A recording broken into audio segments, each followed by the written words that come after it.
Nagpasok ako ng malaking account. Pinasok ko na tipong yung laking account na yun makakabili na ng sasakyan eh. Then 2 days lang, kasi 2 days lang dapat may payout na ako eh. Parang bawi na yung 1/4 sa nilabas ko. 2 days lang sabi ko. Grabe, withdrawal na. Hindi na ma-withdraw.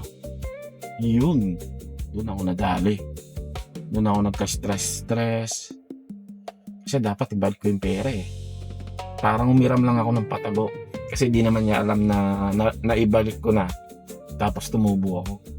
Sobrang sama ng iniisip ko yun. Sobrang sama ng moves. Ayun, sa ibang mga taong na naniniwala sa karma. Yun, karma siguro ako para sa kanila. With the cost na pera.